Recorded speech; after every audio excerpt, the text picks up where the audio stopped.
আসসালামু আলাইকুম my lovely viewers, কেমন আছেন সবাই? আশা করছি যে যেখানে আছেন সুস্থ আছেন। তো আমি আজকে নিয়ে এসেছি একটি কিটু খিচুড়ির রেসিপি। আপনারা হয়তো ভাবতে পারেন কিটুতে খিচুড়ি, কিটুতেই আমি খিচুড়ি রান্না করেছি।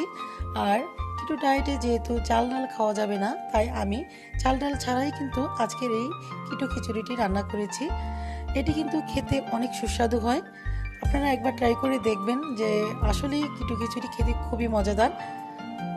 এই খিচুড়িটি কিন্তু আমরা অনায়াসে দুপুরের খাবারে ও ইফতারিতে খেতে পারি। আর খুব সহজেই এটি খাওয়ার ফলে আমাদের ওজন কমতে থাকবে। এক মাসে আমরা আশা করছি 15 থেকে 18 কেজির মতো ওজন কমাতে পারবো এই কিটু খিচুড়ি নিয়মিত খেলে। তো কিটু খিচুড়ি তৈরি করতে আমি এখানে একটি ফুলকপি নিয়েছি। ফুলকপিটিকে আমি ছোট ছোট টুকরো করে কেটে নিচ্ছি। আপনারা চাইলে যে কোনো সবজি নিতে পারেন।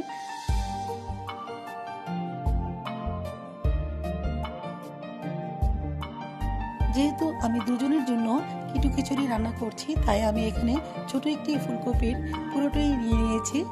এখন আমি নিয়ে নিয়েছি দুটি বরবটি। বরবটি দুটিকে আমি ছোট ছোট টুকরো করে কেটে নিচ্ছি। আমি নিয়ে নিয়েছি কিছু পালং শাক। আমি পালং শাকগুলোকে ছোট ছোট টুকরো করে কেটে নিচ্ছি।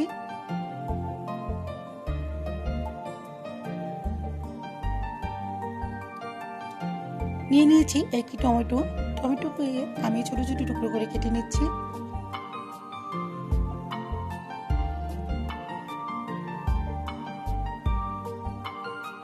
নিয়ে নিয়েছি দুটি পেঁয়াজ। পেঁয়াজগুলোকে আমি ছোট ছোট টুকরো করে কেটে নিচ্ছি।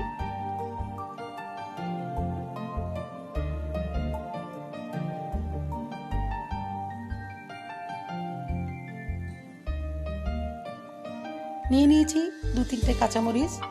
কাঁচামরিচগুলোকে আমি ছোট ছোট টুকরো করে কেটে নিয়েছি। নিয়েছি কিছু ধনিয়া পাতা। ধনিয়া পাতাগুলোকে আমি ছোট ছোট টুকরো করে কেটে নিচ্ছি। এখন আমি রান্না করতে চলে যাব। আমি চুলোতে একটি প্যান বসিয়ে দিয়েছি এবং দিয়ে দিচ্ছি 1 টেবিল চামচ পরিমাণ খাঁটি সরিষার তেল। এখন আমি এতে দিয়ে দিচ্ছি পেঁয়াজ কুচি। পেঁয়াজ কুচি দিয়ে আমি ভালো করে নেড়েচেড়ে পেঁয়াজটাকে একটু ভেজে নিচ্ছি। এখন আমি এতে দিয়ে দিচ্ছি গোটা কয়েকটি জিরা। জিরে দিলে খুব সুন্দর একটি স্মেল আসে, তাই আমি জিরে দিয়েছি। এখন আমি এতে দিয়ে দিচ্ছি 1 চা চামচ পরিমাণ আদা রসুন বাটা দিয়ে আমি ভালো করে মিক্স করে নিচ্ছি। এখন আমি এতে দিয়ে দিচ্ছি সামান্য পরিমাণ মরিচের গুঁড়ো, সামান্য পরিমাণ হলুদের গুঁড়ো দিয়ে আমি ভালো করে মিক্স করে নিচ্ছি। মশলাটাকে একটু কষিয়ে নিচ্ছি। মশলাটা যাতে আরেকটু ভালো মতো কষে, সেজন্য আমি এখানে দিয়ে দিচ্ছি সামান্য পরিমাণের পানি।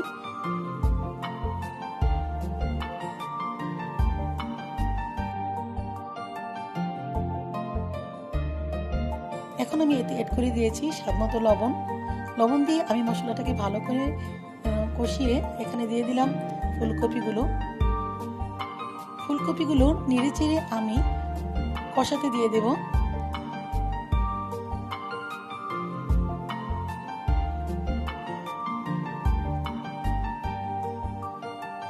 ফুলকপিগুলোকে এখন আমি একটু ঢেকে দিচ্ছি, যাতে এগুলো একটা কাঁচা যে গন্ধটা ভাব থাকে ফুলকপির ভিতরে, সেটা যাতে চলে যায়। ফিরে আসলাম কিছুক্ষণ পরে। দেখতেই পাচ্ছেন ফুলকপির থেকে কিছুটা পানি উঠে এসেছে এবং ফুলকপিটা কিন্তু কষানো হয়ে গেছে। এখন আমি এতে অ্যাড করে দেব কিছুটা পানি, যাতে ফুলকপিটা সিদ্ধ হয়ে যায়। আমি কিন্তু এখানে গরম পানি অ্যাড করেছি এবং এই খাবারটাতে পুরোটাতে আমি গরম পানি অ্যাড করেছি। আমি ঢেকে দিলাম যাতে খুব সহজে সিদ্ধ হয়ে যায়। ফিরে এলাম কিছুক্ষণ পরে। আমার ফুলকপিটা কিন্তু সিদ্ধ হয়ে গেছে। এখন কিন্তু আমি ফুলকপিগুলোকে একটু ম্যাশ করে নিচ্ছি। আপনারা চাইলে ব্লাইন্ড করে নিতে পারেন। আমি ফুলকপিগুলোকে ভালো করে ম্যাশ করে নিচ্ছি একটি ম্যাশার দিয়ে। আমার ফুলকপিগুলো ম্যাশড হয়ে গেছে, দেখতে পাচ্ছেন। এখন আমি এতে দিয়ে দিচ্ছি বরবটি এবং পালং শাক দিয়ে আমি ঢেকে দিচ্ছি।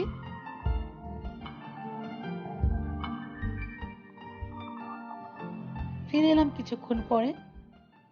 দেখতেই পাচ্ছেন আমার সবজিগুলো কিন্তু নুয়ে গেছে।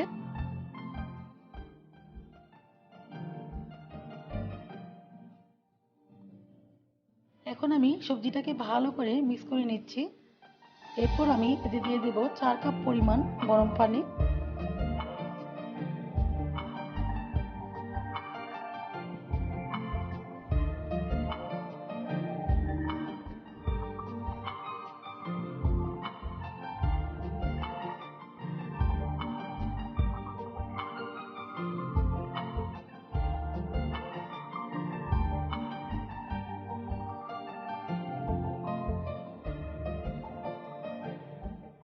পানি দিয়ে আমি নেড়েচেড়ে নিয়েছি। এখন আমি এতে অ্যাড করে দেব টমেটো কুচি।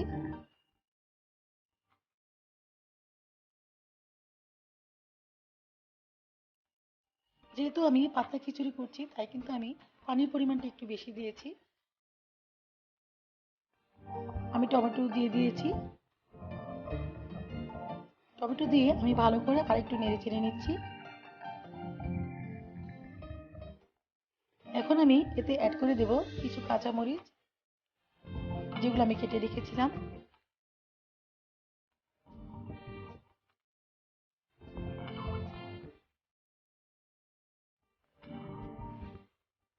কাঁচামরিচ দিয়ে আমি নেড়েচেড়ে নিচ্ছি।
দেখতেই পাচ্ছেন আমার পেঁয়াজটা কিন্তু বাদামি রং হয়ে গেছে এবং আমি ফোড়ন দিয়ে দিয়েছি। খুব সুন্দর একটি কালার এসেছে।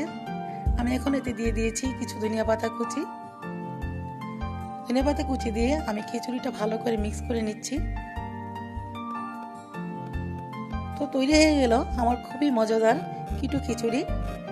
আপনারা যারা ডায়েটে আছেন তারা অবশ্যই এটি বাসায় ট্রাই করবেন এবং আমাকে কমেন্টের মাধ্যমে জানাবেন যে আপনাদের কিটু খিচুড়িটি কেমন হয়েছে এবং খেতে কতটা সুস্বাদু হয়েছে। তো নতুন কোনো ভিডিও নিয়ে নতুন কোনো দিনে আপনাদের সামনে আসবো। সে পর্যন্ত সবাই ভালো থাকবেন। আল্লাহ হাফিজ।